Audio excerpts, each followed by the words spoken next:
Welcome back, everybody. This is a new session of Pilot Bootcamp, the course where you'll write a whole pilot in 6 weeks. Let's get started. So we are Script Camp. This is on Script Camp on Discord, which is our biggest server in the sort of skill camp family of Discord servers. We have a bunch of other servers too that focus on different skills, free and low-cost classes to help you learn new skills and reach your life goals. Script Camp is our biggest one with almost 5,000 members, and it's focused on screenwriting for TV and film. We have other groups or other servers as well, like WordCamp, which is focused on novel writing and has novel classes every Saturday. We have Code Camp for coding, Lingo Camp for languages, Film Camp for learning filmmaking, and all these other things. Even though some of these servers are bigger than others, we're still growing many of them and adding events, channels, and workshops on a slower basis. By joining these, you'll be able to see updates on when classes become available or when we're adding new stuff to them. You'll be able to just check the Events tab in the top left corner of any server and see everything that is coming up on that server. So as for me, I'm primarily a screenwriter. I've been writing full-length scripts for 12, 13 years, moved to LA in 2015 and got signed for the first time in 2017. Have had some scripts set up in town, sold a script for Creepshow in 2019, and I teach the boot camps and weekly writers lab. So on Script Camp we have Why This Story, which is the week 1 of the upcoming feature boot camp, which is just like this course but for features. So you'll write a whole feature in 8 weeks. We have classes on Premiere and Resolve, so film editing, coming up on April 14th on Film Camp. It's pretty soon. Those will be some of our first editing classes that we've done. Another brand new class on writing adaptation the same day, April 14th. That's going to be a little earlier in the day. And then we have Novel Boot Camp starting April 20th. That will be a whole novel in 90 days, and the first class or two of most boot camps is totally free and open to the public. So you can see we also have week 1 of this course coming up next week. This is week 0 that you're on right now. This is like the intro primer type class. Week 1 is next week, and that's when we'll really dig deep into story engines and finalizing those loglines on that April 21st class. So that's just the free ones coming up. We have tons of other events for our supporters and subscribers. We have unlimited membership from as low as $19 a month if you're subscribing yearly.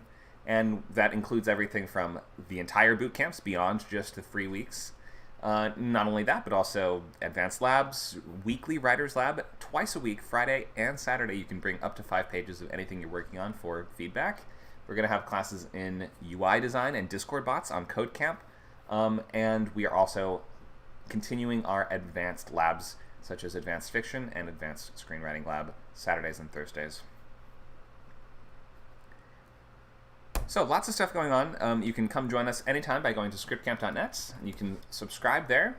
Unlimited membership gets you access to every single event on every server, not just Script Camp, even though the website is scriptcamp.net. That is our main page, so your subscription there will give you access to WordCamp, FilmCamp, CodeCamp, Tune, Creator, Design, and everything else. Also includes Video Library, which has recordings of all the previous classes. There's got to be hundreds and hundreds of classes recorded there. Massive discounts off consultations and proofreads. And you get these things called script coins every month that you can use to spend on table reads, getting folks together to read and give feedback on your scripts live in those table read slots that are 3 times a week. So plenty of stuff to do and sign up for. Almost every day of the week there's at least some workshop, some genre group meeting, or some class going on. The weekends are the busiest time, so Friday through Sunday you'll find pretty much stuff to do all day. And then on the weekdays we have many different genre groups like superhero group, sci-fi group, sketch comedy group, fantasy group, many other just specific niche areas of interest. If you're watching along on YouTube or Twitch or Twitter or something like this, you can come join us on Discord as well. So go to our website, scriptcamp.net, and you can click in the top right to get that link to our Discord server. And if you do, then you'll be able to participate live in these classes. We can still see the comments on YouTube and Twitch and stuff like that, but it sometimes takes a little while for them to come up. In the poll, or in the chat, you can check Nacho's left us a comment. Nacho is our co-founder who also runs many events on the server. You can see that he's posted a list of all the upcoming boot camps, and you can click those numbers to indicate that you're interested in them or have questions about them. You can click on those numbers to let us know. So let's look at the overview for the Pilot Bootcamp. We're starting on week 0 today. This is going to be premise and logline and just an overview of the upcoming course. So all of the key information and things that you should know and keep in mind in writing your pilot. It's also a time to get that first look feedback on your series and pilot loglines. That's usually in the second half of these intro courses. So after the first hour, I'll say go ahead and everybody share your loglines. If you whatever you have, whatever's ready, whatever you want to share. And you can either ask questions about it, or maybe you have multiple different ideas that you're trying to decide between. We can give you some suggestions on which one to go with and why. It does not have to be perfect. There are no grades. This is not like school where you get like an F minus. Everything is always going to result in comments and suggestions and feedback that you then, it's up to you to incorporate however you see fit. So we have week 0 today, so we're going to be going over just the essentials of the course and looking at those first drafts of the loglines. We will then have another class next on this upcoming week, on the 14th, on writing adaptations. That's not really part of the Pilot Bootcamp course schedule, but it is free and public, so we just thought we'd include it on this list here. Definitely come by if you have any interest in adapting stuff. But beyond that, we have week 1, which is also free and public on the 21st, where you're going to finalize your series and pilot loglines by the end of that class, and also continue to fill out your sketchbook, which is that big document of all of your research and inspirations and influences for that project. Week 2 is on breaking the story, so you're going to be focusing on writing out a full set of story beats. That's going to be the key moments of your story and the major scenes in the rough order that they need to take place in. Week 3 is on scene cards, so you're going to expand those story beats into a full paragraph for every single scene, as well as page numbers so you know exactly where that scene is supposed to take place, and you will have, therefore, a really clear roadmap for what happens on every single page of the script before you even write a single page of it. And then finally, as of the halfway mark, so after week 3, we go into just writing the script. So the second half is all execution and writing. The first half is planning, second half is writing. So from there on, you'll be writing 10 pages a week if you're writing half hour, or 20 pages a week if you're writing full hour.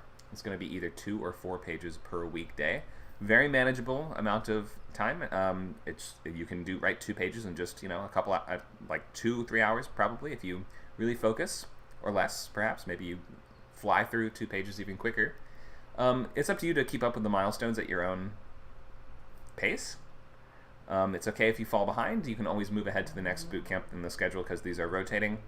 On the basis of when one finishes, then we swap the time slots between Friday and Sunday, but otherwise, every time they conclude, another one starts shortly afterwards. So if you fall too far behind, you can always just move it ahead, or you can take a couple weeks off if you want and recalibrate and then resume with a bit of a head start in the next boot camp. It happens all the time.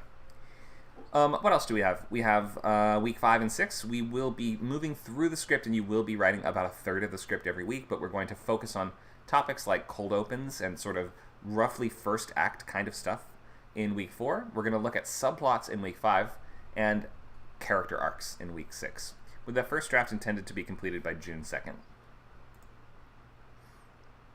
So it's a lot of work, but it's a very concentrated amount of work, just 6 weeks of heavy writing. This, especially if you are trying to decide between which idea should I go with, you are incentivized, as always, to pick the shorter of those ideas, the one that would be a half-hour show as opposed to a full-hour show, simply because it's half as many pages to write, half as many subplots to include, half as much just heavy lifting to be done. So I would err on the side of the shorter, more manageable, simple project for the purposes of a bootcamp, because if you're just trying to get the basics down, until you get your first, 6 or 7 scripts done, they won't really be all that good, and that's okay. The goal is really not to be writing masterpieces. It's to be improving your skills, lifting the weights, going to the gym, running the laps, so to speak. And so then, by the way, by taking part in that sort of process of repetition and moving forward and moving on and improving on what you learned from the last script and taking that into the new one, you will learn so much more than if you just spent a year fiddling with one story to make it just absolutely perfect. You generally should not be spending more than a couple months per script.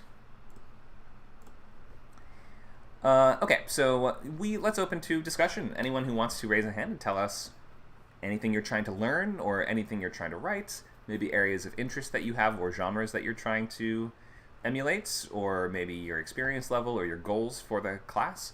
Whatever you would like to say by way of introduction or opening questions, go right ahead. Flower, go ahead.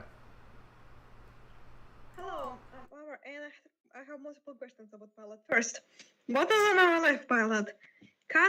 Given especially since I'm a person who mostly, if I even write a pilot, it's like mostly more big, of course, an animation pilot than live action pilot.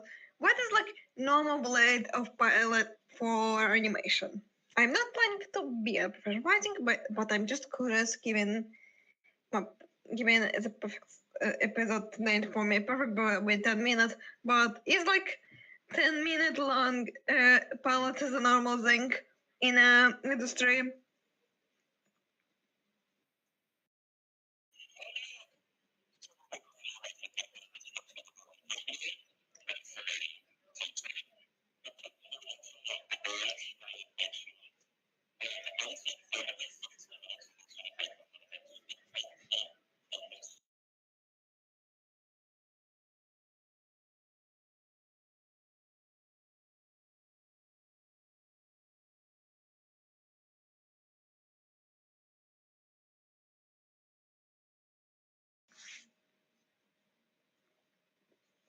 And also,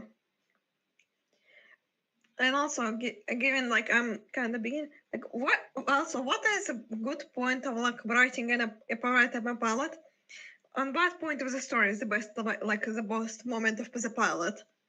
Like, for example, if I add the pilot episode into the existing show, what's the best time for release? The first time? episode, third episode, so on. I'm sorry. Maybe in the middle of the show.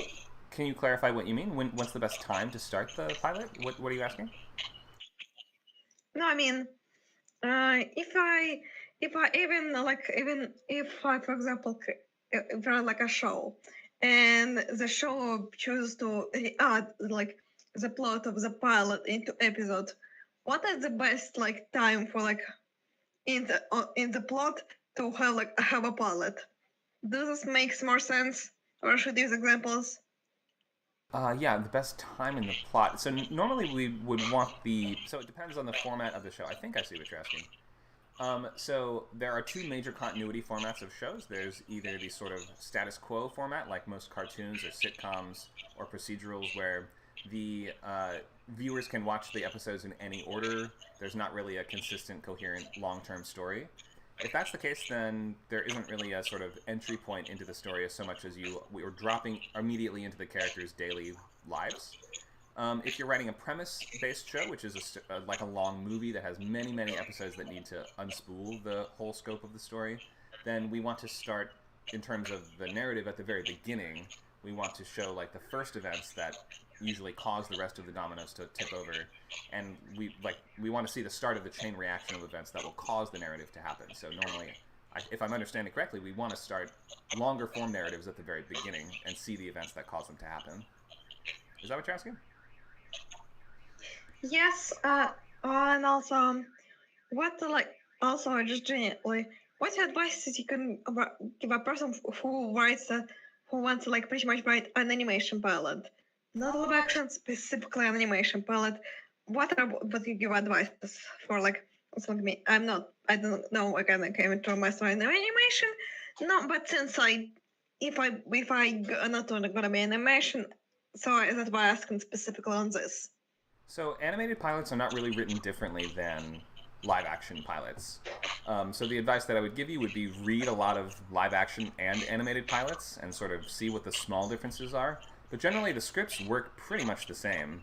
So I would be writing mostly half-hour or full-hour scripts. But the specific methods that you use on the page are pretty much the exact same as live action.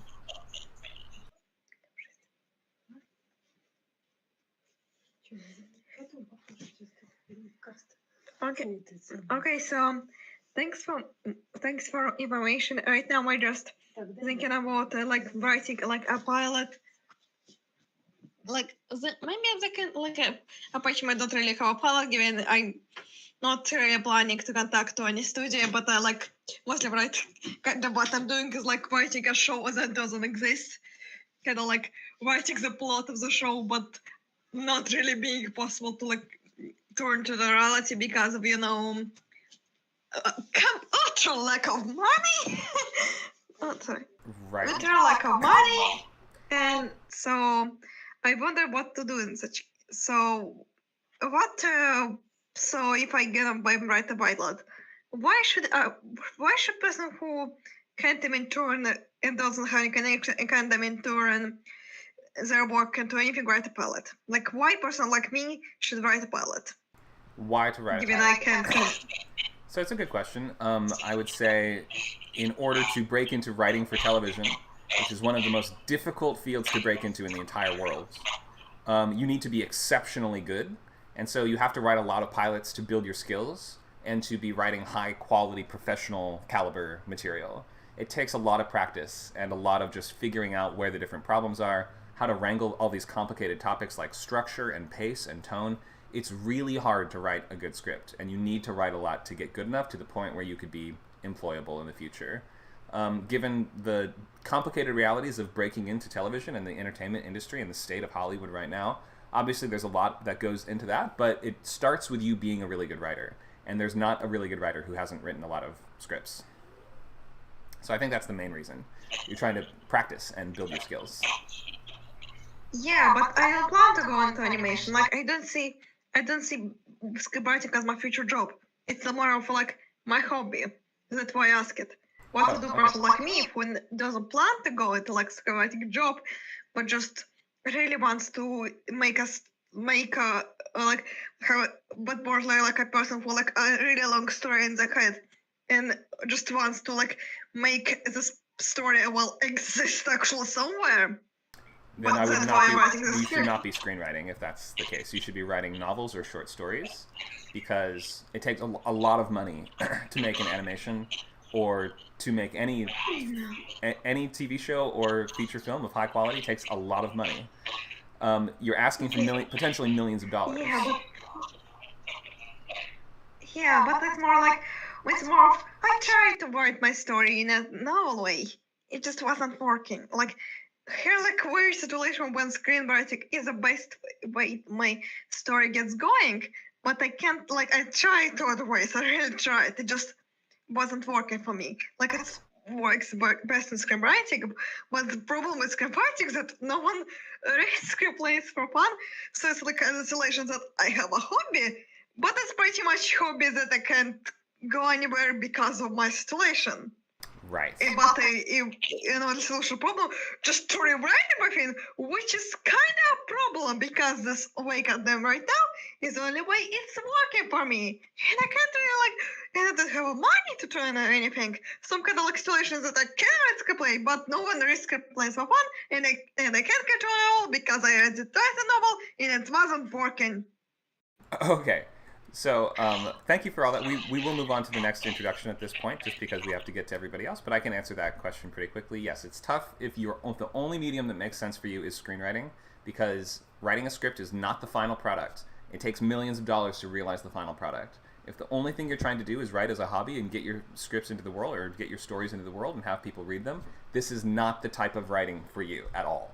You should be learning how to write prose, short stories, or maybe comic books, or like web series, things that are smaller and more achievable and don't take millions of dollars. And prose is going to be your best bet. I would go back to books and short stories, really, really, really study and focus and learn how to write those, because that is the simplest way, if you just want to get your stories out there, for you to create the final finished product entirely on your own. It's really hard. It takes a long time to learn how to do those things, but it is going to be better for you overall than trying to force it in a medium that just is not going to be working together with you. This is not really a medium for hobbyists. I mean, you can, if you want to just write scripts as a hobby, you can, but then you can't write as a hobby and then say, why aren't my scripts getting made? Because you have to take this really, really, really seriously in order to get things actually made. Again, you are asking for millions of dollars to be making movies or TV shows. Okay, we'll move on from there. Thank you so much for all the great questions and thoughts. I think we have another hand raised. Feel free to introduce yourself, share your goals, or anything else. Hey, name's Python. I'm a fairly new script writer. Just got into it about a year or so ago. And just started my first script about a few weeks ago, which is kind of wild for me. I'm at 5 pages right now. I've just always been into storytelling, and I think screenwriting is kind of just my preferred method, because it just really complements my writing style, which is just, this happens and then that happens and then dialogue, and then this happens and then that happens. And right now I'm just trying to grasp the fundamentals of what I should be doing. I have an idea for a story. I was talking about it earlier about it's about like just some witches in a Midwest town, kind of like a black comedy thing. But I was having a lot of trouble trying to like put structure to my pilot because I didn't really know what I wanted in terms of like what I want out of these characters, what I want out of the story. Part of me wants this story to be like just episodic black comedy, and then another part wants to have like these underlying tones of serialized storytelling and things like themes and stuff like that. And I'm just thinking, man, I'm not clever enough to hammer that stuff out. So Well, it's good to yeah, realize your limitations and to approach it in a very humble, practical, pragmatic yeah, way. So that's all great, and you clearly know that you have a lot of room to go. The best thing you can do, I can just give you this feedback or this suggestion right off the bat. Start reading a lot of scripts. Like, I would recommend 3 every week. And take notes. Like, where do the act breaks fall? How do we set up all the major problems in the first act and then pay those all off in acts 2 and 3? How do we make subplots come together and resolve in a satisfactory way? Like, just start really reading and paying attention to how other scripts do this and how other writers do this. We have a lot of great resources for places to find both pilots and features and things like that to read. So if you're just getting going, you want to know what's possible and how to start how to even begin to organize your ideas and thoughts and things like this. Reading is the best thing that you can do. yeah. That's really my biggest problem is organization. I got some ADHD, so it's really hard to kind of rack my brain like that in terms of focusing. I just have a vague cloud of ideas for the future, which is like it's really untenable because it's like I don't even know how I'm gonna start this thing off.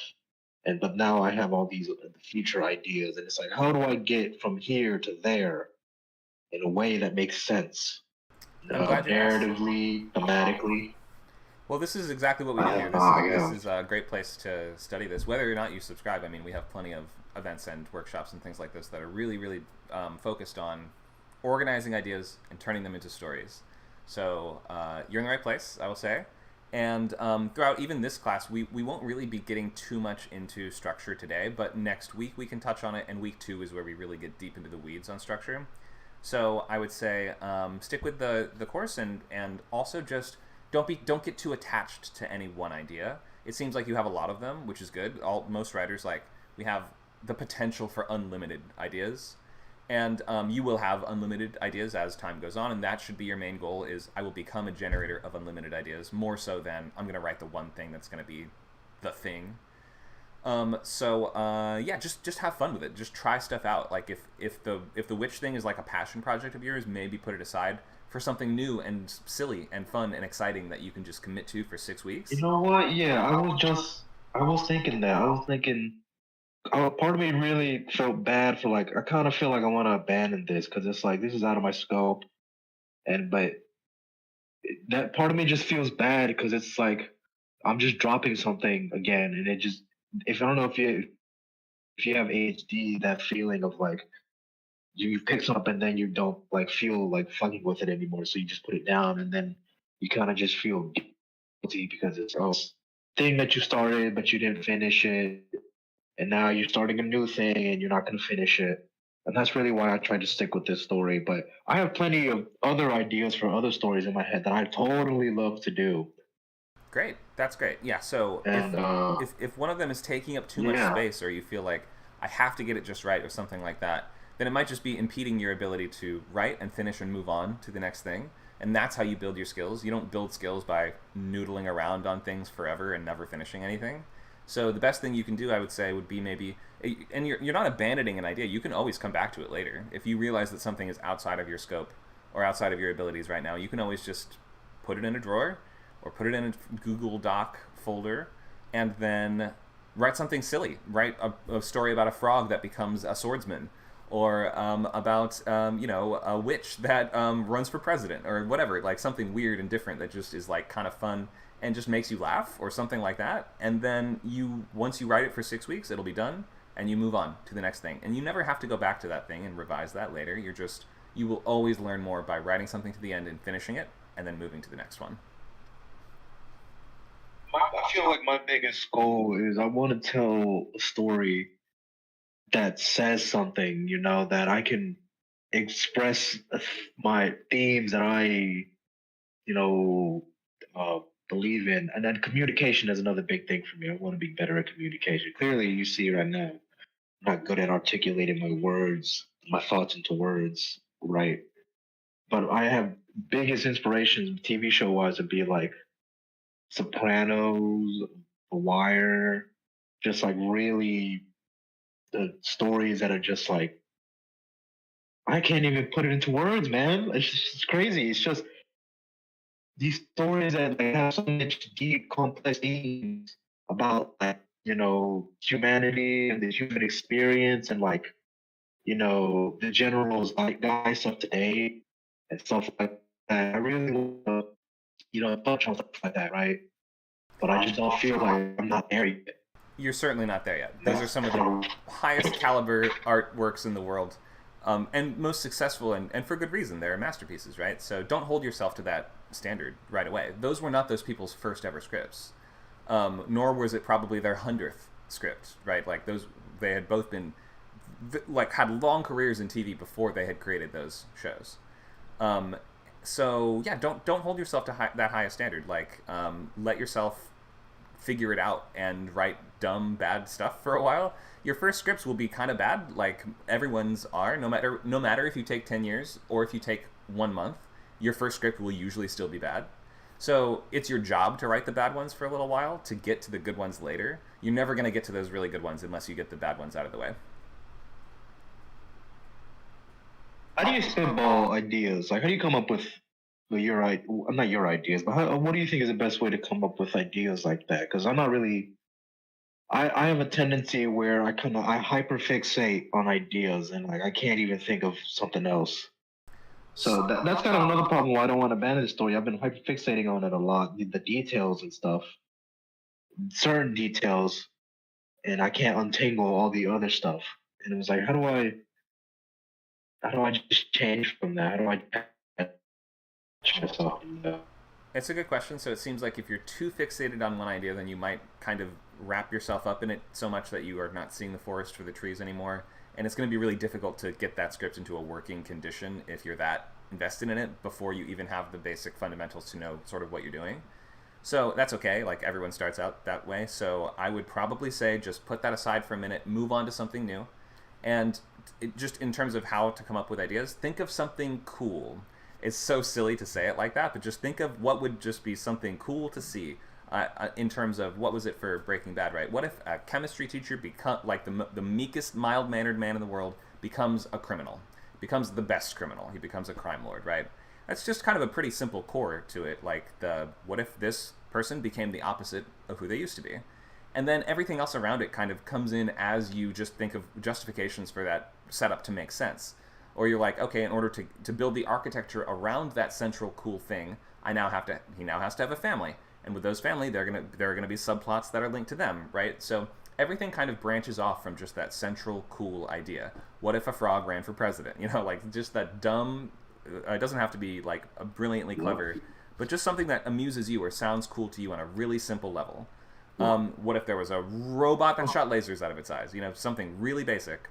And then everything else can kind of spring from there. So don't worry about working out like the major themes and all that kind of like later draft stuff in the very early stages. When you're at the base level, just think of what would be cool to see.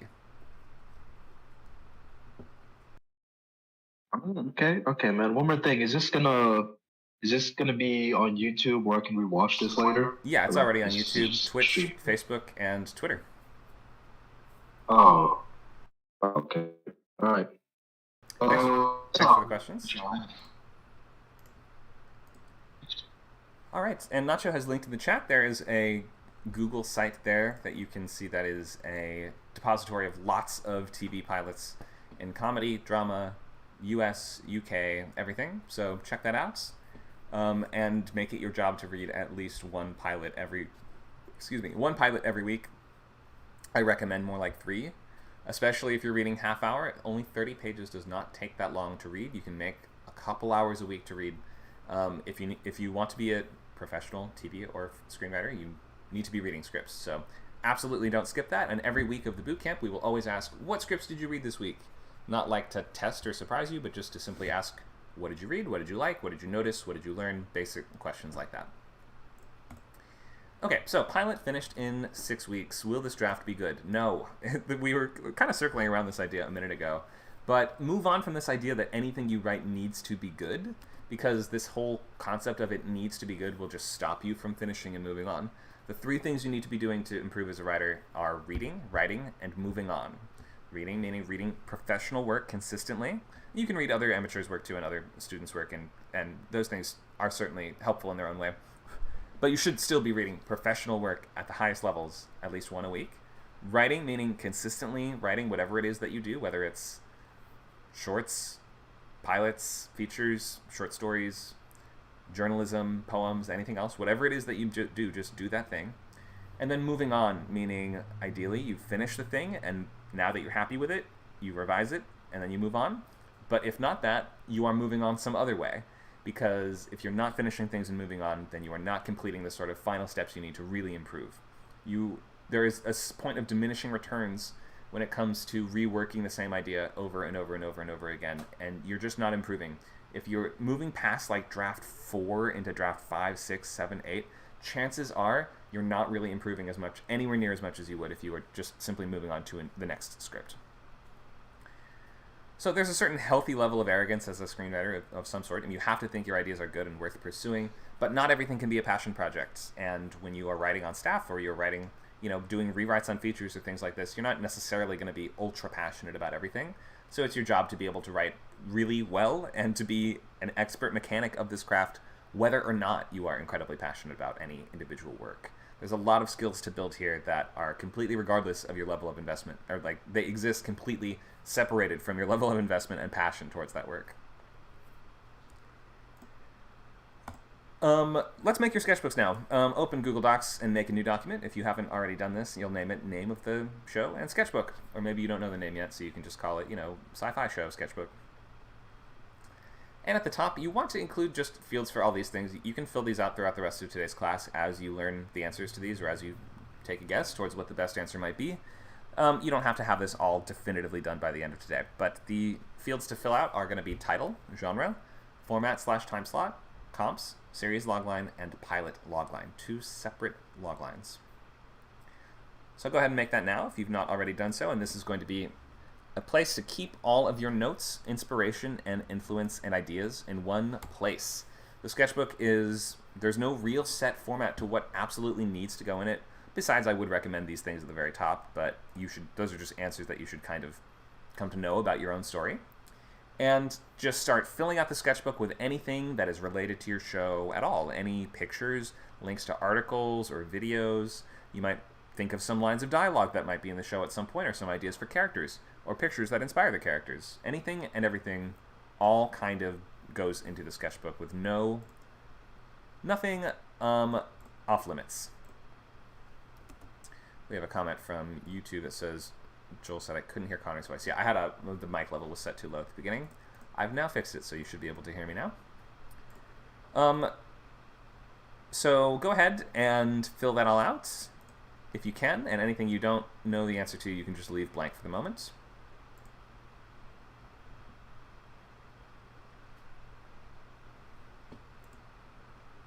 And here's some suggestions for types of ideas that you should go with. I mentioned already, just don't do passion projects. You're writing a script in 6 weeks. You're trying to build the fundamentals. You can't worry about this is something that I'm going to dishonor my family's legacy if I get it wrong. Don't do true stories, anthologies, or adaptations. Nothing that's just going to add that extra time for research and getting everything right. Don't do time travel, just believe me, nobody has ever even once finished a time travel script in the 2 years we've been teaching these classes. Not once. Many have tried, and the fields of time or the vast vortex of time is littered with their corpses. So don't do a time travel script. Probably don't do a historical, though we have occasionally seen, if you have some sort of foundation in that time period, or you majored in Renaissance art in college or something like that, maybe you already don't need to do as much research, and it could potentially work. We just caution you against doing a historical. Be careful of anything that's just really difficult to keep straight and not confusing on the page, like clones, copies of the same character, parallel universes or multiverses, or complex flashback structures like something like, what's it called, Sharp Objects on HBO or something like that, which is going to unfold in multiple different eras or years that intertwine. Really, really difficult to write. But beyond these simple rules, it's a great time to take a big swing and write a wacky, crazy, or funny, or stupid idea while just building those fundamentals. What did I say? What if a frog became the president? Could be a fine story idea for the pilot bootcamp process. It's such a short amount of time to be writing something in. Then you are incentivized to pick something that's just sort of entertaining to you. And something you don't need to worry way too much about getting just right.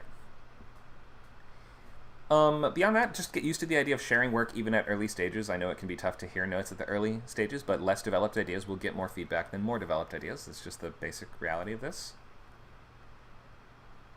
Beyond the opening classes, the opening classes of the course, we ask that you also use your real name instead of a screen name. You don't have to change it now because this is just week 0, but after week 1, we do ask that you use names or a nickname, or at the very least something like that. Okay, we also have the ability, or we have opened the boot camps to support rewrites as well. We would really recommend writing something brand new from scratch if you're trying to build those fundamentals. If you've written less than, 10 scripts, I'd recommend writing something brand new rather than doing a rewrite. But if you really want to do a rewrite, you will have to get that feedback on your own. The script swaps are a great time to do that. We have 2 of those every week. So some basics on TV writing.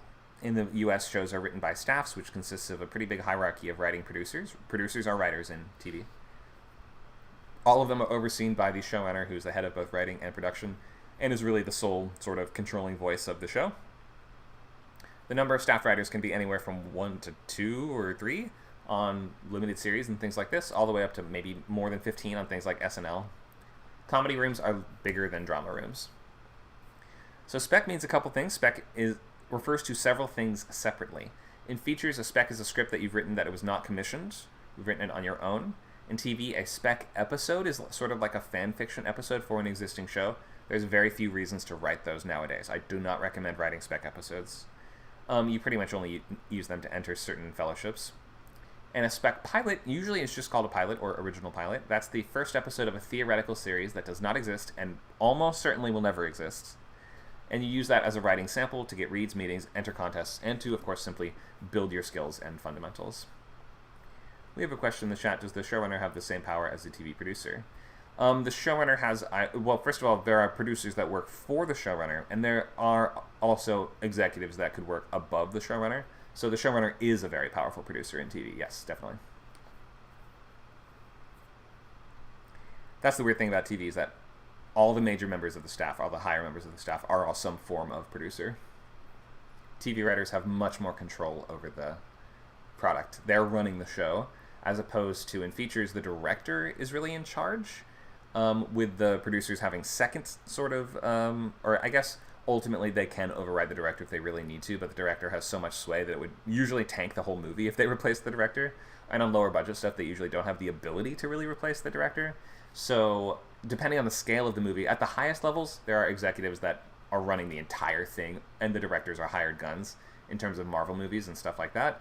But for the most part, in features, director is the final voice and calls all the major shots. But the nice thing is that in TV, it's the writers. Imagine that. The people coming up with the story are the ones that actually are in charge of how the story goes.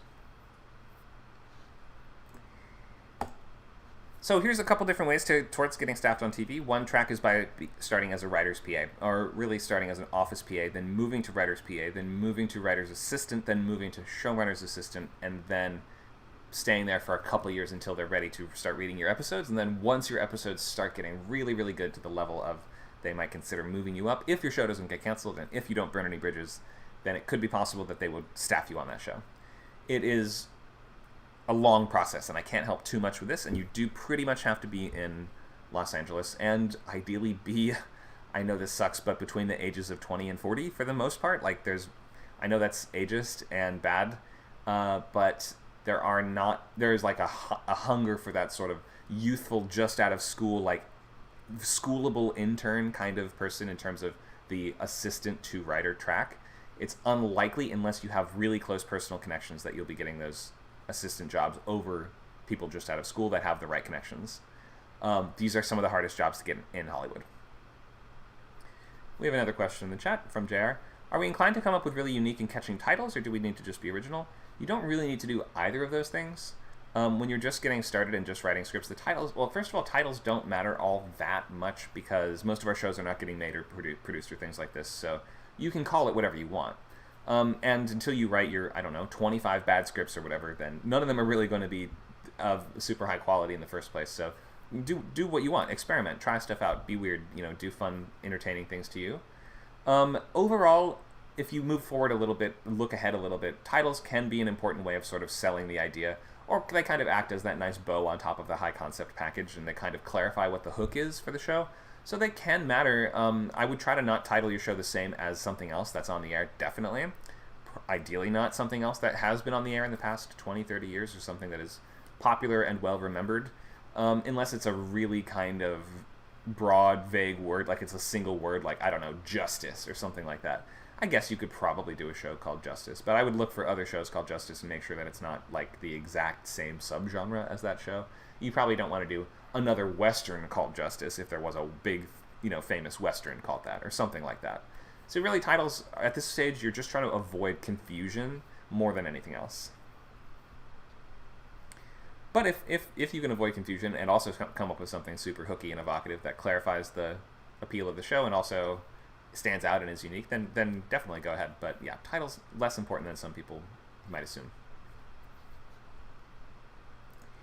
The other way to getting staffed on TV is the sort of the writer first track, where you have to get really, really, really, really, really good at TV writing, or potentially something else like playwriting or stand-up, which can also get you staffed on TV, but they will then, you're not going to keep that job unless you are fantastic at writing TV and collaborating and working in a room and all these things.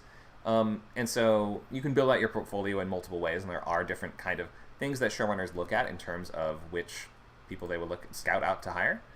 Stand-ups and playwrights are the top ones, though, I will say. Or if you have a huge hit web series or something like that.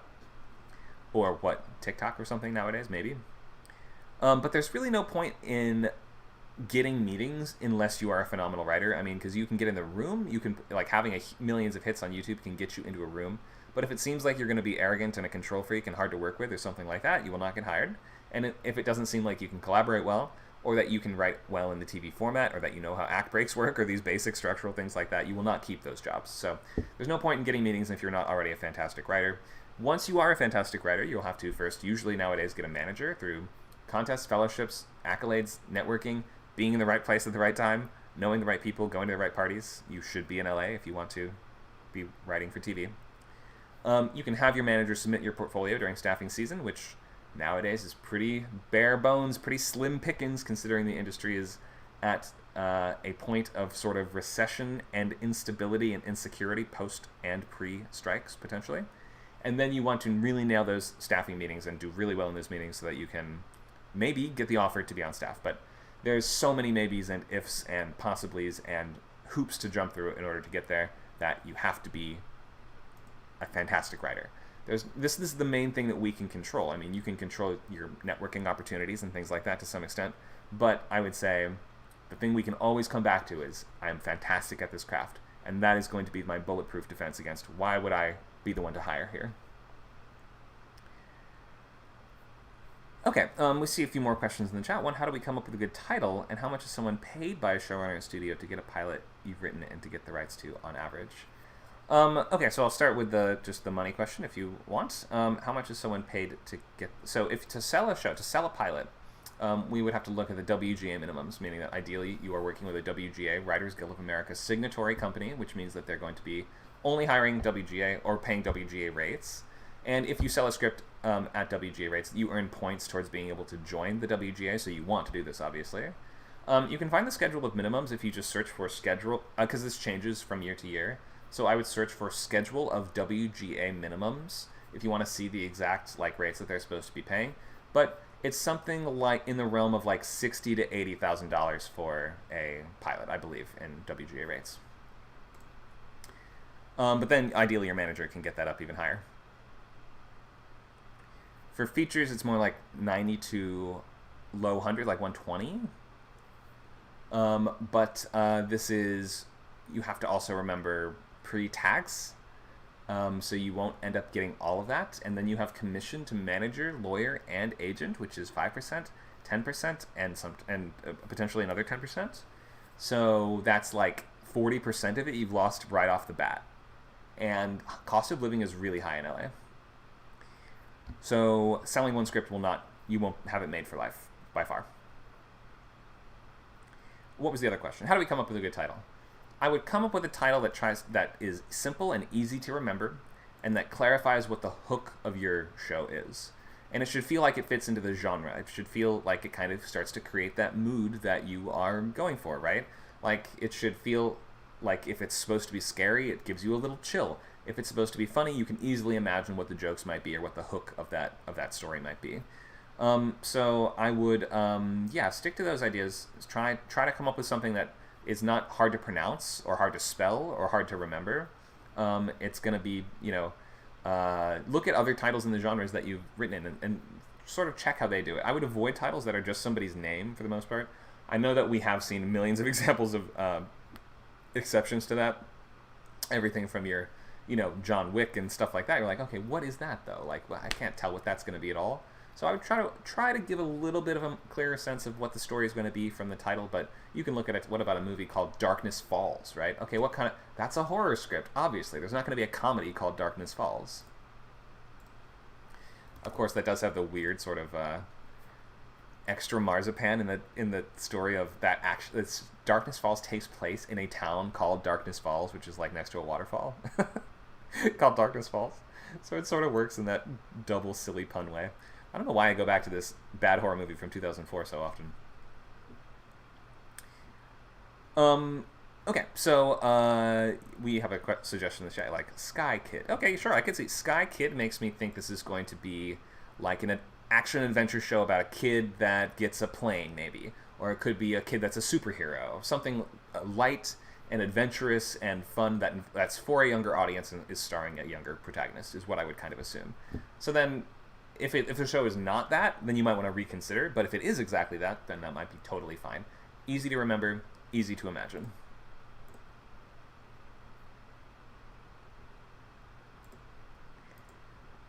What else do we need to know in terms of getting staffed? You need to be good in a room, meaning beyond all of these many, many, many, many steps towards building the skills you need, building the network that you need, getting in the right rooms at the right times, pushing your material where it needs to go, nailing those meetings, and then finally getting the job. You need to actually be really, really social, have great social skills, be very extroverted, are good at receiving feedback well and gracefully, diagnosing issues in other ideas and being able to constructively give feedback on those ideas, riffing off of other people and collaborating well without shooting anyone down or being rude or annoying.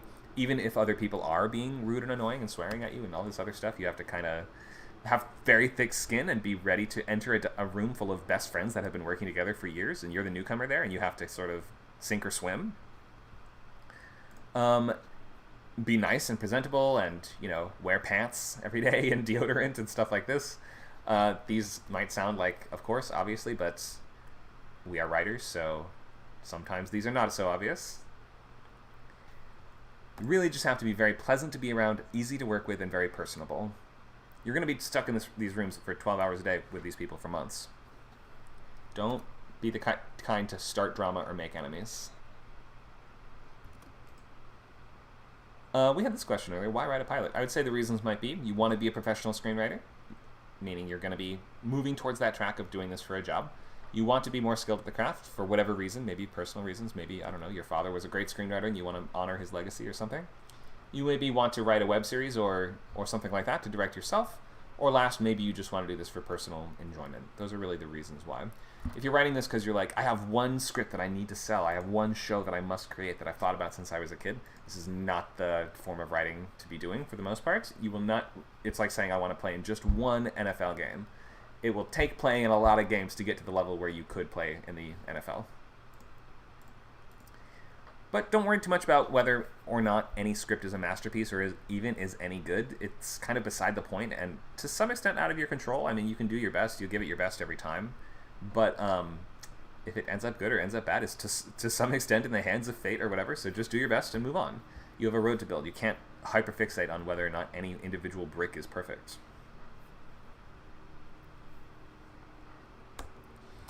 Okay, let me check the chat for questions, and then we will take a look at the overview, and pretty soon we'll go into loglines. I'll give you a couple examples to look at, and then we will share loglines in the next about 15 minutes. Let's check the chat first. JR has given us children's barracks. Hijinks ensue as we follow an orphanage. Daily slice of life at the old barracks turned into an orphanage. Okay. An example of a title, but is simple and to the point. Sure.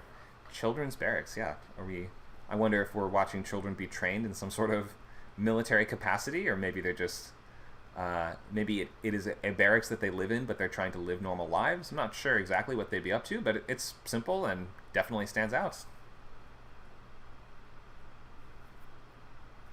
Any other questions or comments so far? Feel free to raise a hand or use the chats. Barracks turned into an orphanage. Got it. Okay. Anyone else? Questions so far? Okay, I see a hand raised. Go ahead, JR. You can hear me, correct? Maybe you said this earlier, but I was not there. But how like long should a log line generally be? How long should it be? So you're looking at one sentence. In terms of words, I would say around 30 to 35 words at the most. Okay. Hope that yeah, helps. and what do you mean by sketchbook? Like, do you mean like in like a script format, or just like where you sketch characters or like scenes, something like that?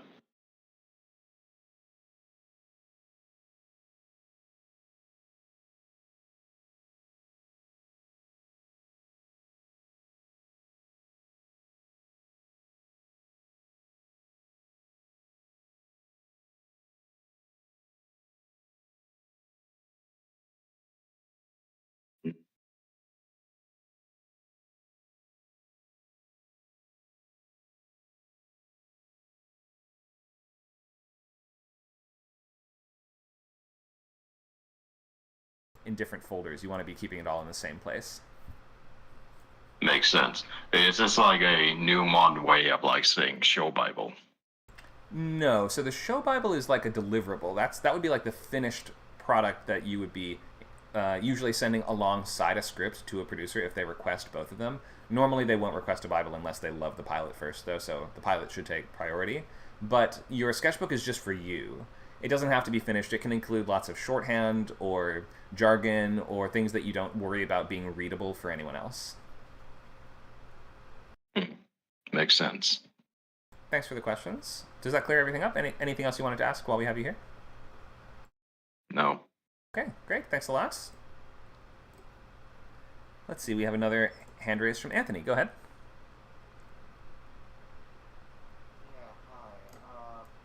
I'm just curious, do you think there's like a minimum for experience before breaking up a certain rule? And also, are there things you can bend with a log line, or is it always one way?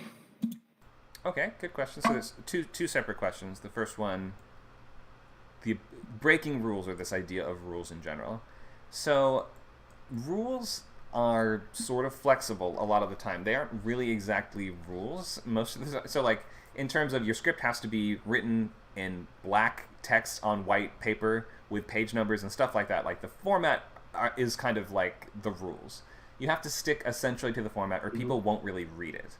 Beyond that, I mean, a lot of these things are less rules and more guidelines that are supposed to sort of steer you in the right direction. These are things like, generally, you should get the catalyst in the first act, right? Like, generally, we should be introducing the main character in the first few minutes. That's not to say there are never exceptions or there's no way to ever do it differently. But a lot of the time when, especially folks who are just starting out, just getting started, they will veer all over the place. They're swerving all over the road. And sometimes these rules are like an attempt to try to steer you in the right direction. So I would say you can try whatever you want, but and there's not like really a threshold of experience you need to do anything or to try anything. You should be experimenting. You should be just trying stuff. That's always fine. But I wouldn't look at it in terms of like, these rules are stifling my creativity and it's only because of these rules that people don't get my vision or something like that. That's where you'll start to run into problems, where usually people kind of lean back on these, quote, rules as an attempt to help you course correct from a problem. It may not always be the best way to course correct from that problem, but it's that person's best effort to help you doing that. So knee-jerk, like, sort of bucking against them and saying, like, I don't follow any rules as a response to criticism is the wrong way to go. So you can definitely try stuff and push boundaries as much as you want, but just understand that if you start to hear people saying, like, I'm not sure this is working, you can't always go, well, that's just because I'm a renegade. I just colored outside the lines and the squares in Hollywood just couldn't handle it, or things like that. When there are problems, there are problems. And if you're just getting started, it's hard to see where those problems are. Following those guidelines is a good way to avoid major problems that others have already run into and sort of charted out before you. So with that said, the second question was, remind me, how much can you play with the format of the logline? Is that right? Yeah, something like that. So you can as much as you want until the point where it feels like it's either not a logline anymore, or it's confusing, or it's uninteresting. That's like I know, kind of a lame answer, but it's as simple as it gets. Like, if it should be one sentence, if you go way above 35 words, it better be the most incredibly written logline ever, because you're just going to start to bore and annoy people after a while, no matter how well written it is. So if you want to do 2 sentences for your logline and it's absolutely amazing, you can, in theory, potentially. But if there's anything a little bit off, or if it feels like it's not working, the first note you're going to get is, why didn't you do 1 sentence? So you just have to kind of anticipate that and have like a good answer for that. I would say I wouldn't really try to innovate with the logline form too much. I would stick to 1 sentence, tell us who's the main character, what are they trying to do, what's standing in the way, keep it to 35 words or less. And also no names, right? Usually no names, unless there's some great reason why. If it's like public figures involved or public domain characters, you have, like Abraham Lincoln and stuff like that in your script, you can include those names, but generally we won't really remember them, so it's best to keep them out. All right. And when do we get to looking at log lines? In about 5 to 10 minutes. All right, thank you. Thank you. Does depend how many questions we get. Let me see, were there any other questions that you guys wanted to ask before we go any further into loglines? What are comps? That's a good question. So comps are comparable titles. You want to boil this down to just 2, but this is like that thing you hear when somebody's like, it's like Die Hard meets Get Out, that sort of thing. That might sound a little silly, but it actually is a useful tool and metric for us assessing what your goals are for any individual project and what you're aiming for in terms of content, tone, and subject matter. So, like, it's useful to have those. Don't include way too many of them. You can include in your sketchbook a bunch of ideas for potential comps, but you really want to boil it down to 2 that give the clearest picture of what it is that you're trying to create. You might think of it in terms of, like, the world of the first thing, but the style, the tone, or the approach of the second thing. But that's not an exact science. It doesn't always look exactly like that. And at least one of them should be a TV show if you're doing a pilot. And if you're writing a movie, at least one of the comps should be a movie. But beyond that, you can make the second comp pretty much anything you want. You can comp a Broadway show or a video game or something like that.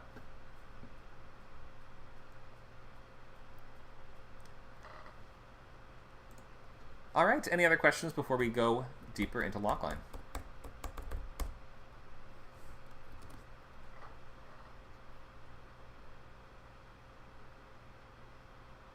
Okay, I don't see any other questions or hands raised, so let me just check the stream chat really quick. Okay, we seem to be good. Let's continue into logline, and then soon we will post and share your logline. So I would be typing out in your sketchbook the early version of your logline if you can. It doesn't have to be good or perfect at all. And just get ready to paste it into the chat pretty soon. Okay, let's go into logline. So this is your central conflict. This is the answer to what is the show is about, distilled down into one single sentence. We're going to have two of these. One is going to be for the whole overall show, telling us what we're doing from year to year of your show. And then one of this just telling us what's happening only in that very first episode, which is the pilot, and that is all you will get to write. You do not get to write further episodes. You want to imply visual action, tell us what is the inciting incident that kicks off the story, who's the protagonist, what do they want, what's in the way, what happens if they fail. But let's look at the distinction between series and pilot loglines. So the series logline is going to convey the story engine, which is the central conflict of your show that's going to be sustaining many episodes for years, in theory. You're going to really put the focus on interesting world, interesting characters, and maybe the types of situations that they will be in if it's a status quo type of show. Or it could be you hint at the overall much longer arc of where is this eventually going. You know, our character is taking his first steps on a very long journey towards, you know, becoming the first frog president. I don't know why I keep coming back to that. Series logline gives us the look, or a one sentence preview of what the overall experience of the show would be like. And the pilot logline is a little bit more like a movie logline that tells us, okay, when this incident happens, it causes this character, it forces them into this conflict that they must overcome or else or before this bad thing. I would note or write this down if you have not already memorized this logline suggestion template. Not every logline has to fit exactly in these boundaries, but if you don't answer some of these questions, we might just come back to this format and say, okay, you didn't tell it. I don't have a clear sense of what the inciting incident was. How does the story get going? I'm not sure who the main character is, or what they're like, or what they're trying to do, or how they're trying to do it, or why. Motivation, stakes, and urgency should all be very clear from logline. There's not really a similar template for series logline. I can show you some examples of them. Some really good ones here. These are three of the best ones, probably. And we have you can see the difference between premise and status quo. That's the format, the continuity format. Premise being shows that are more like the long movie. You can't watch them in any order. You have to watch them beginning to end to fully grasp everything, but you're not going to get to write the full story as the pilot writer. A fast-talking financial advisor drags his family from Chicago to the Missouri Ozarks, where he must launder $500 million in 5 years to appease a drug boss. There's every single thing you need to know. Main character and the specifics of how he accomplishes his tactics. We have the supporting cast, which is pretty clear from he drags his family from Chicago, so we know his family will be the side characters and subplots. We know the kind of world he came from and the kind of world he's going to. He's coming from the world of the big city and high finance to the Missouri Ozarks, where he's now going into money laundering and sort of blue-collar crime. He must launder $500 million in 5 years, tells us the scope of the overall experience of the show. How long is this going to take? About how many seasons would this be? To appease a drug boss tells us who's the antagonist, what's adding pressure to the main character's quest, and what happens if they fail. And we can assume they will be killed by the drug boss. Everything you need to know. And here's a status quo show in the middle. This is a really good version of that. Remember, status quo is the shows you can watch in any order. It's like a cartoon. The continuity resets every time, or like a sitcom, or like a procedural. A black family man struggles to gain a sense of cultural identity while raising his kids in a predominantly white upper-middle-class neighborhood. Struggles to gain a sense of cultural identity is a little bit more abstract, but that's okay for a series logline, because that tells us that's the broad umbrella of the many types of situations that, or the, I would say, the overall type of situation that the show will revolve around. The conflicts will revolve around this sense of cultural identity. So for a status quo show, we kind of need to know what sort of day-to-day problems are your characters going to be facing. Any questions about series logline, premise versus status quo?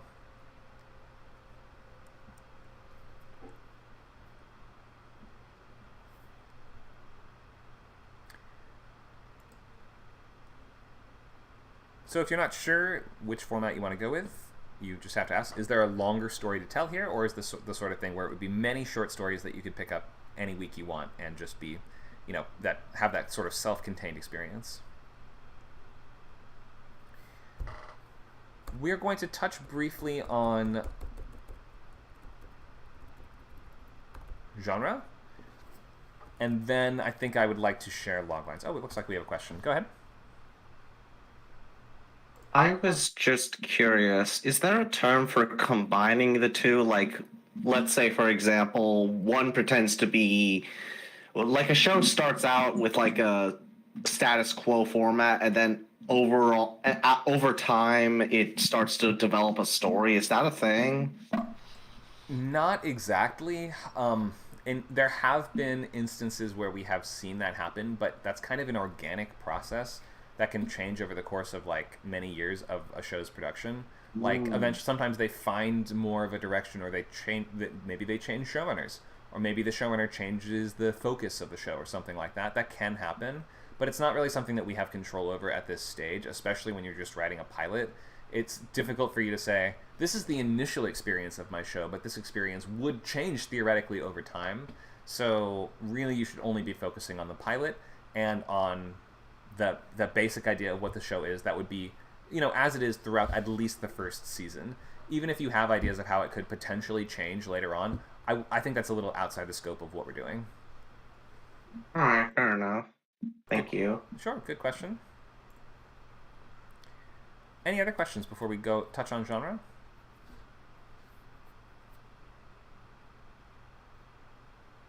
Luke mentions Deep Space Nine had a tug of war behind the scenes that led to the show being more serialized. Yeah, some shows like Star Trek, some seasons and shows are much more like status quo based, and sometimes, or X-Files is another example, like there was very much a push and a pull between that more status quo and premise based format or formula. And some of the creatives behind the scenes disagreed on which direction the show should take, which can sometimes lead to some episodes that don't connect to anything else at all, and some that are absolutely key for you to understand the whole thing, and they're just kind of mashed together in a messy way.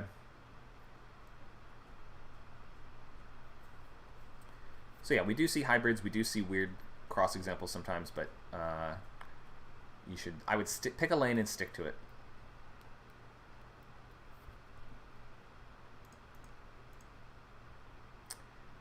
So let's touch on genre really quick before we post and share loglines, because we've got about less than an hour left. So genre, let's touch on this quick. So we all have some ideas of what the basic elements of these genres are, but you should watch enough of your genre to really know and to really have a great sense of how are people doing this genre on TV nowadays? What does this look like? What are some recent shows? Like even this is, like, we've been doing these classes 2 years. Even this arrangement of shows here, these are out of date at this point. Almost none of these are on the air anymore, except for the cartoons like Family Guy and The Simpsons and things like this. So you should know the tropes and conventions that come with your genre, and you should try to really boil this down to just 2 genres at most. If you try to include 4 different genres, then it starts to become incomprehensible what you're even going for. So although you might have a lot of flavors mixed into the batter, you should boil this down as much as you can to 2 things. You can look at anything on this list here and determine what are the 2 genres that would make this up, right? Game of Thrones, fantasy, drama. Pretty easy, right? Although there's ice zombies, there's horrific sequences sometimes. We wouldn't really call it horror. There's people falling in love, but we wouldn't call it a romance, right? It is primarily fantasy with a drama, heavy drama like subcategory, right? Or something like Mad Men, right? Historical drama. Easy. So try not to overcomplicate here. You're not trying to blow people's minds with all of the different genres that you have mixed in, or all the different tones or flavors, or you're not trying to, what is it, Pocahontas says, you're not trying to paint with all the colors of the wind. You're trying to give the clear impression that you know what it is you've made and you know who it would appeal to.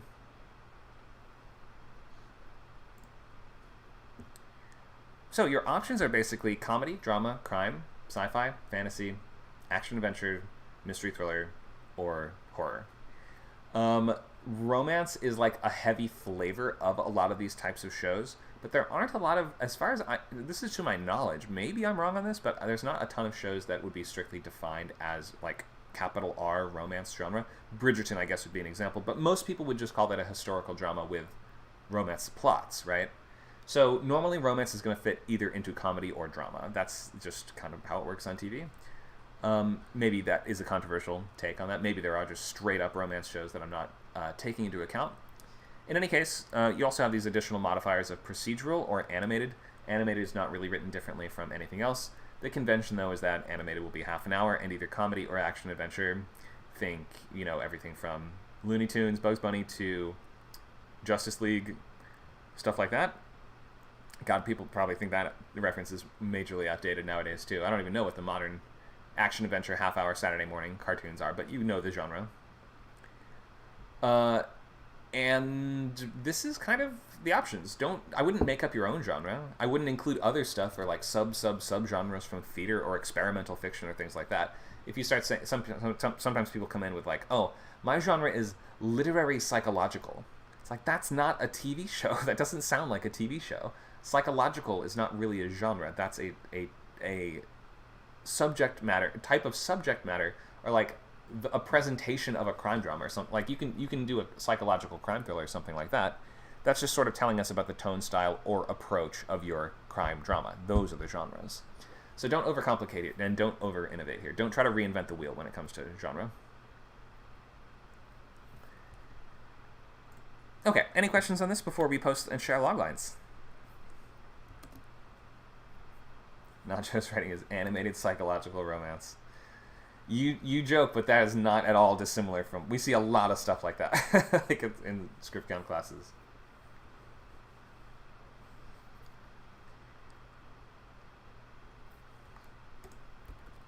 I'll take questions for a moment, and then we will post and share. If not that many people have them, or if we're able to get through them pretty quickly, we can go a little deeper on story engines, but this is something I usually go more into in week 1, so we won't hyper-focus on story engine today.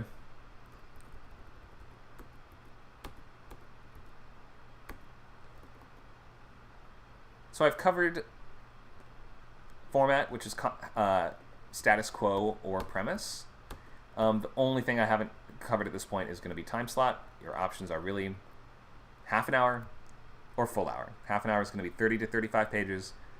Full hour is going to be 60 to 65 pages with a little bit of wiggle room on either side. There are other formats like the 15-minute web show or the 70-minute miniseries or things like that, but generally for a TV portfolio, you want to stick to the mold. Don't reinvent the wheel. Half an hour or 60 minutes. Okay, question from Luke. Go ahead. Hello. So Charlie read this book on genres that boiled them all down to sort of their key component, like what they're all about. And this author argues that mixing too many genres isn't a problem; it's actually a good thing. And I just want to hear your thoughts on this idea. It's a good. So if you think of, Go ahead. you think of like Star Wars, it's space opera. It's simple. But secretly, Star Wars is a romance. It's secretly an adventure story. It's secretly a Western. It's secretly, every genre under the sun. And it's, ultra omega successful. So the author argues that basically this is what you want to do, like steal every genre under the sun. I would say steal from every genre under the sun, but Right. one or two emotional beats or moments or type, like, a genre is bigger than just little moments. Genre, first and foremost, is a marketing tool to clarify who would want to read, watch, or make this thing. And so you're not doing your job if you're not making people want to read, watch, or make your thing. So to that end, I would say not to tell people it's a mix of all these different things, because that is just going to start to sound like you were not very focused, or that you don't know what it is that you made. So I guess, like, to the extent that this is a marketing tool, I would really simplify and boil it down to the point that a great story might have shades of lots of different stuff. Yeah, definitely. I mean, look at Spielberg movies. His movies play all the notes. They use the whole keyboard. There's sequences in E.T. that are scary or threatening or funny or romantic, or like all these different things in one story. But nobody's going to say, well, E.T.'s a horror because it had one scene that was kind of scary. It dilutes the presentation of your work to try to include every single note and every single little thing that you like. Would we start to say my pop song, well, it's a pop/jazz song because I included one riff from jazz, right? Probably not. So I think it is not the right idea. Like, maybe in conceiving of the work and in plotting and planning, you can say, I'm going to take my favorite parts from many different other genres that may not normally go together, but I'm going to combine them under this very simple, clean, and presentable umbrella of just two genres at the most, just to like make sure. Space opera. Yeah, exactly. Okay. Right. I think we're on the same page then. Yeah. Just wanted to hear your thoughts. Sure, no problem. And so yeah, there's a certain logic there, but just not to be taken too far, I would say. Or else the genre police will, I don't know, arrest you. They're coming for you. Throw you in genre jail. Natra says, maybe consider who's the audience. I don't think someone eager to watch a rom-com or thriller would have their expectations met watching Star Wars. Yeah, that's such a good point. Does Star Wars have funny moments and people kissing in it? Yes, but if you tell rom-com fans, hey, check out this cool rom-com called The Empire Strikes Back, they'll just be annoyed at you. So we have to just make sure the genre is doing its job. And you're not going to tell people, oh my God, you got to see Star Wars. It's hilarious. It'll make you laugh out loud. Like it. Yeah. Right. I get it. I think I understand. Although R2D2 is pretty funny. I do laugh out loud at his Right, but that's not the antics. That's not the selling point that you're gonna tell your friends about. No, this ain't one of the Cartoon Network Star Wars shows. Okay, let's open to any other questions before we share log lines. Thank you for that, Luke.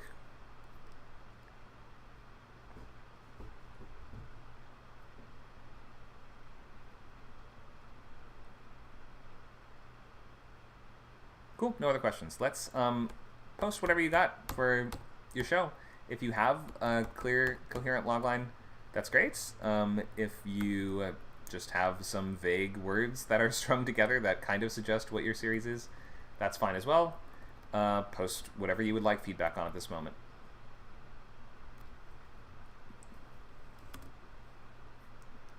Thank you, Anthony.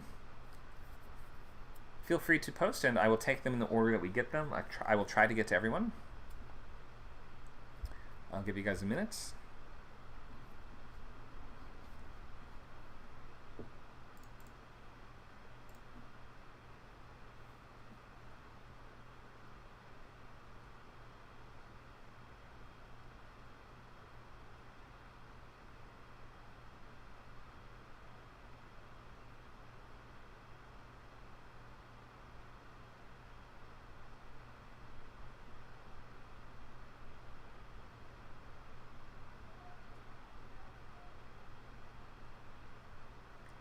I see a few are still typing. I might just start with the first one while everyone else continues to type and fill out their own. All right, we'll start with Anthony's. All right. Give me 1 sec to post this in our drive so I can mark it up. Yep. One thing I think I struggle with is limiting the genre for now. Okay, let's take a look. Can you read out what you have for us? So it's called Perseverance. It's a action adventure coming of age. And the log line is a young superheroine in foster care has to balance different homes, training, and school while avoiding her villainous father's attempts at contact. The comps are Despicable Me meets Invincible or vice versa. Okay, thanks for this. So in terms of the genre, I understand what you're going for. It's pretty clear. We have a lot of young adult superhero coming of age kind of stuff, so I wasn't confused there. Are you saying that there was more that you were not able to include, or there was some nuance that you were struggling to communicate there? Mainly the the first part, limiting it to, there's so many elements like sci-fi or I didn't know if action adventure were the same thing. A lot of the time they are. I mean, at this point, superhero is such a clearly defined genre on its own that we kind of understand that superhero includes action, adventure, sci-fi, and fantasy all in one sort of package. So you could even just say superhero / coming of age if you want to. Oh, okay. Might make it easier. Yeah, Let's look at the logline. A young superheroine in foster care has to balance different homes, training, and school while avoiding her villainous father's attempts at contact. So, in terms of this logline, I think you are writing up... This is the series logline, right? Yes. It is, okay. So, I guess a couple questions right off the bat. For the theoretical... we're not going to get to write the whole show. But in theory... Of course. For the years of this show, is she in foster care the whole time? Except for the pilot, yes. Wait, except for the pilot? What do you mean? I was thinking she'd get into foster care at the start of the show. Okay, that's a big mistake. So the pilot needs to be representative of what the rest of the show will be. So You definitely don't want to have a different setup in the pilot Okay. than would be in the rest of the series. So just on top of this. Well, Go ahead. I guess I was thinking it was like her origin. I see what you mean, but it doesn't really work in writing pilots because we only get the pilot. So you can't say this first story is way different from what the rest of the show would be. And I know that sometimes you even watch a show on TV that's kind of like that, so it feels like we can sort of do that, but we can't really. Like Band of Brothers or war shows where it's like episode 1 is they're in training, episode 2 they go to war. But you can't really do that. If you're writing a pilot, episode 1 has to be training and then they go to war. Because if this is going to be, unless it's going to be a show all about the training, see what I mean? So try to provide like the full scope of the whole thing. If the show is essentially the story of her working through foster care over several years, you can totally do that. But I would just make sure that is what you're trying to convey. Yeah, I think that was. I may have miscommunicated. No, that's okay. I think I understand. So a young superhero in foster care has to balance different homes, training, and school. So is she trying to avoid her father's attempts to contact her for years, or does he eventually make contact? I guess would be my other, like, on this, by that same token of, is this really providing us the entire series logline, or the concept of what's going on throughout the entire show? I assume he kind of makes contact at some point, right? Yes, he does make contact at some point. In the pilot? But, no, more like the series. So the main character and the main villain don't come into conflict? So for most of the series, she tries to avoid meeting her father by the fact that instead of sending himself to find her, he sends like villainous creations after her to kidnap her. Oh, okay. It's not really so much to keep this as active as possible. Then it's not really I'm trying to avoid my father's attempts to contact me. It's I must defeat the bad guys he sends after me, right? I suppose. So that's more what the show is. Yeah, I'd say that. Okay, so she must combat the various villains that her father throws at her in an attempt to reclaim her or bring her back into the villainous like empire or nation or guild or something like that. Is that right? Yes. And just hypothetically, if as the show goes on, would the villains need to change? Like, let's say that hypothetically the father isn't the main villain after a certain amount of episodes. I would say don't really worry about that at the moment. You're only writing the pilot, and you're at least sort of suggesting this is what the first season would mostly be centered around. It's really not. It's neither here nor there whether or not that focus would shift later because we understand that certain characters rise or descend in prominence as shows go on. We might like some characters die, some characters get introduced. We get that things might change a bit, but just limit your scope and focus right now just to the first episode and the theoretical first season. All right, that works. All right, so I would just try to take those notes and clarify what your character is doing here in terms of trying to defeat the bad guys that my dad sends after me as I'm trying to live a normal life as a teenager in foster care, or I'm trying to navigate all the problems of kid in foster care would have, and also constantly fighting bad guys. I think we want to keep the main character feeling active and not just purely responsive or passive. And then you have listed on your comps a kids movie and a really violent adult cartoon. I just want to check to make sure why you're doing that. I couldn't think of better examples, but the idea is it's mostly the adult part, but it's centered around adopted kids who has relations to a supervillain. Okay. That's the Despicable Me part. I see. Okay. Just given that that's a PG movie that's aimed at really young audiences, I think it's just confusing your tone here a little bit. So I would pick something else besides Despicable Me. There's plenty of other superhero stories to draw from for comps. I just don't know many that involve adopted children. I'm sure what about X-Men? I mean, there's plenty, right? There's, right? Like, there's so many to choose from. Give it a quick Google, or maybe in the chat some folks will have this for you. Bruce Wayne adopts a few children. Oh, yeah. Isn't Robin an adopted circus acrobat? Yeah, well, one of them, yeah. Right. So you'll find lots of examples of that. Or, I don't know, Clark Kent was an adopted child, right? Like, Yeah, and I think also Peter Parker was adopted by his uncle and aunt. that's yeah, in a certain sense. I think I'm not sure I can't remember what happened to his parents, but yeah, at least they took custody. I wouldn't exactly consider Yeah. it the same, but pretty close. Anyway, so yeah, try to clarify those things. Try to pick a different comp other than Despicable Me. And if there's anything you can tell us about your main character besides just that she's young, because we already know that she's in foster care, and that tells us that she's a minor. So young doesn't really tell us anything more. Like, first of all, what are her powers? And second of all, what's her personality? Can you maybe give us either of those? Okay, so her superpower is very dangerous and very bright. It's basically like equivalent to radiation manipulation. And but her personality is ironically very soft and gentle and scared.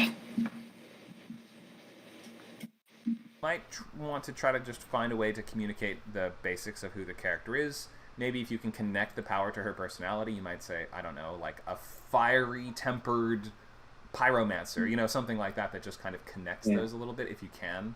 If not, then it's okay. Maybe her personality contrasts to her powers somehow instead of them. But you got to just kind of, if you can just tell us who your character is besides just young, just give us a little more.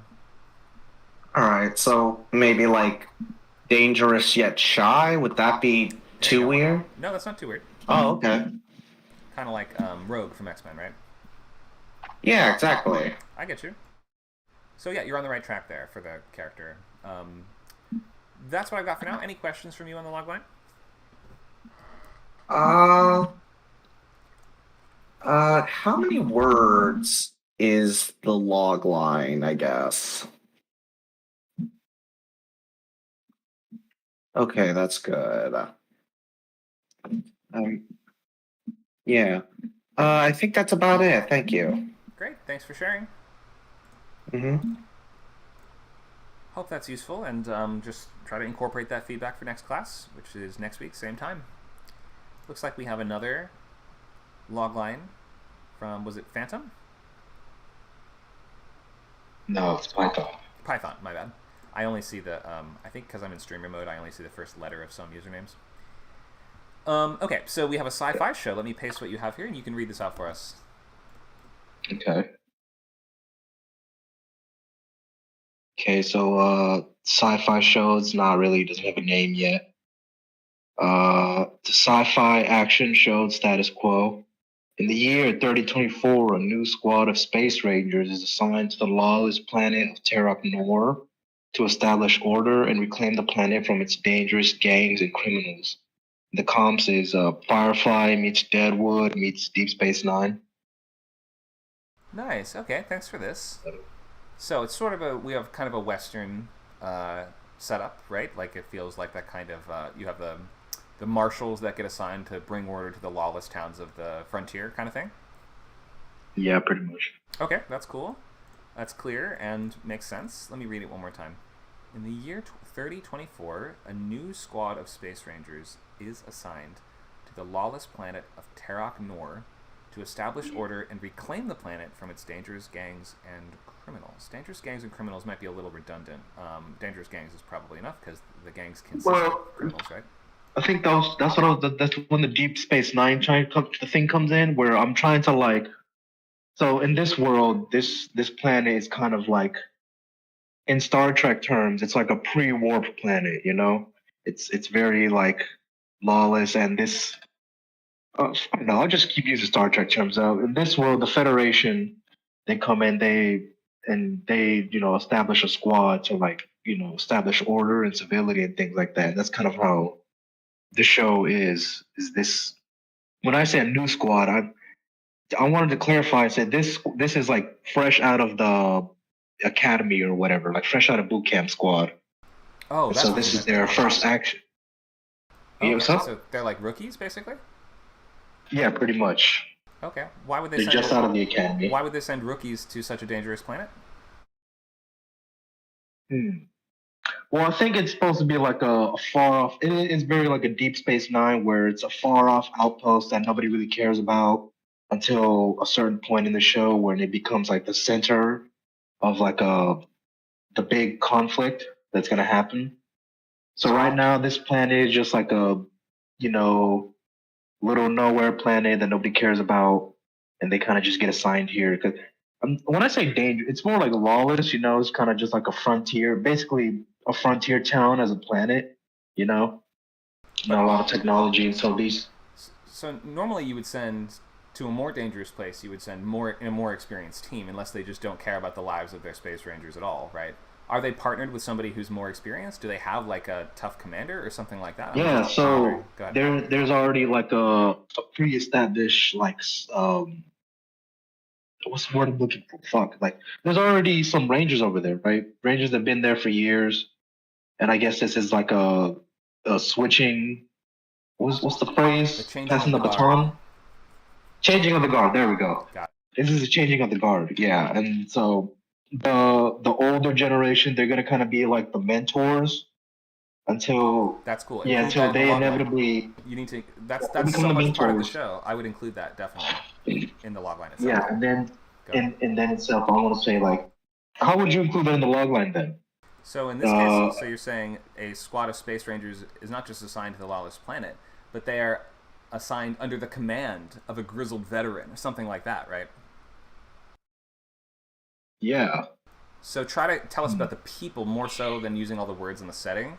Like, part of the hook of your show seems to be these rookies are now going to have to get schooled on what it's like out in the wilderness by these grizzled, tough old lawman cowboy guys, and they're going to have to learn the ways of the world. Is that right?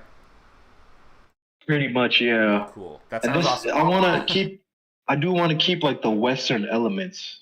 This is basically a frontier town, but I also want to introduce elements of like, I want to make like keep forgetting these words, a callback, not a callback, but like kind of touch on the real life history of the American frontier, and how the issues with like American settlers versus the natives.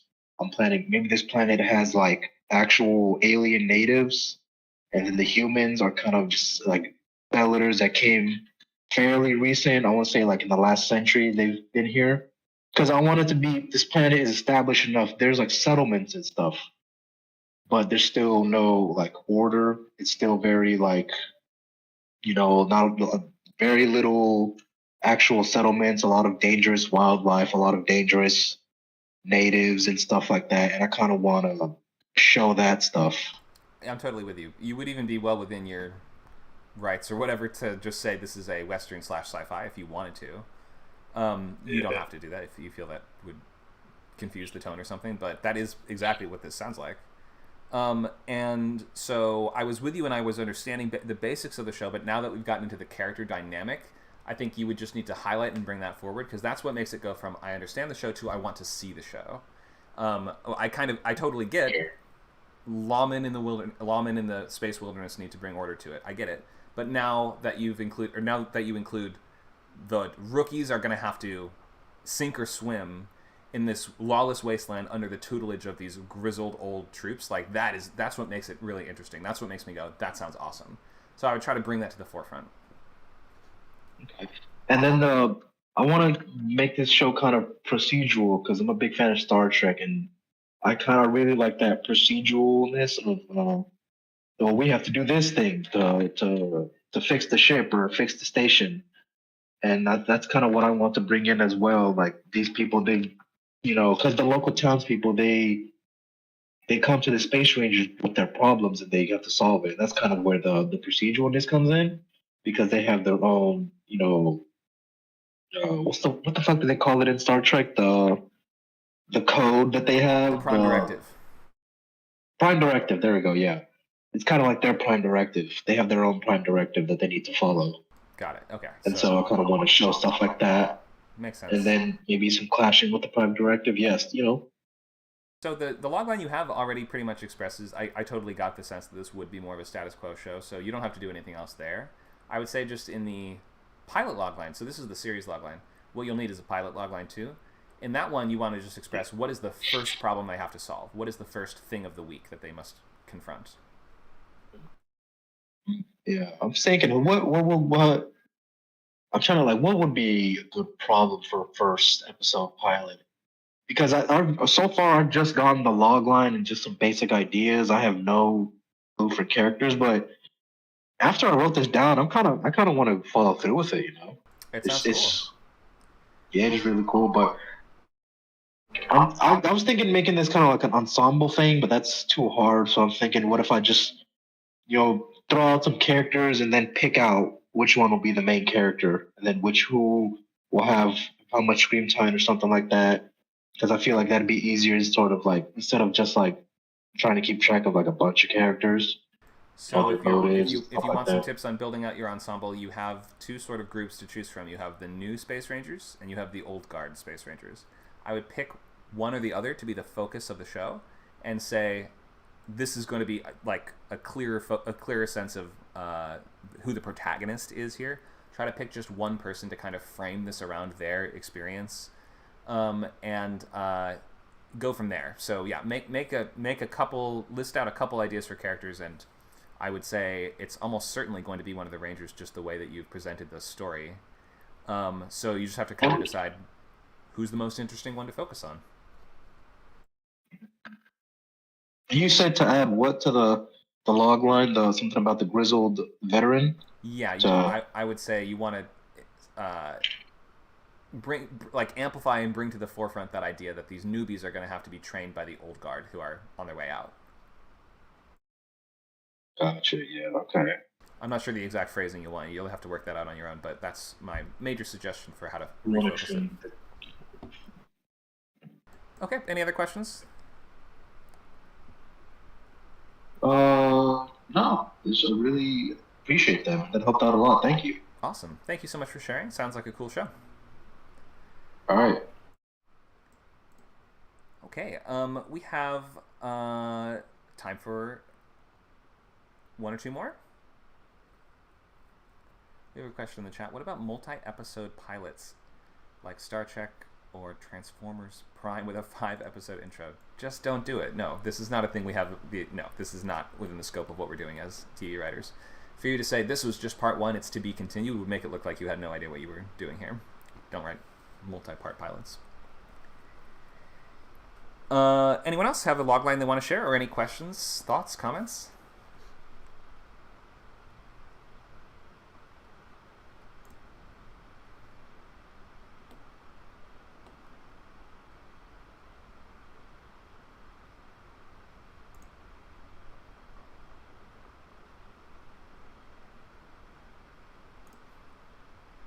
Maybe that's all we have for today. That's okay. Did I miss anyone?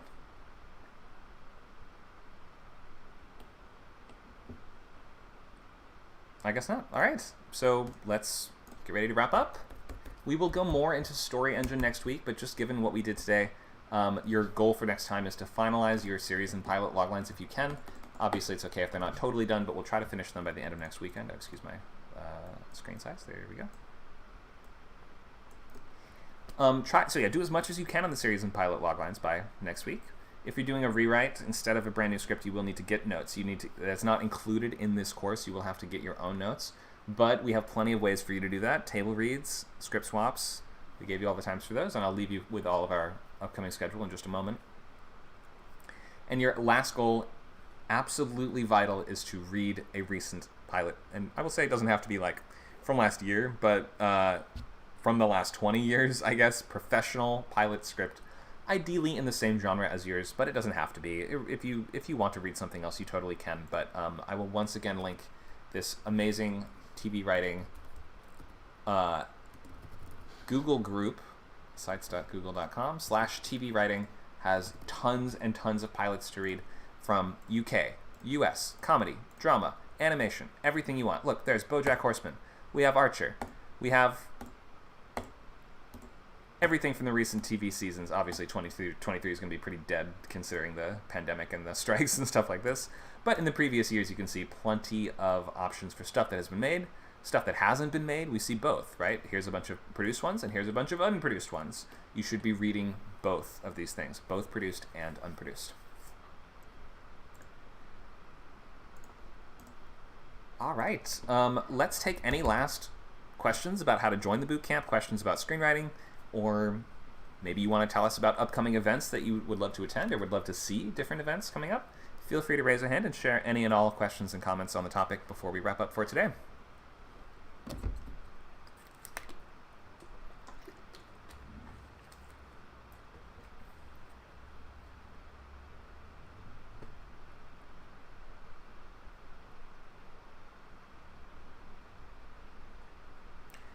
Okay, it looks like there's no other questions or comments, so we will wrap up.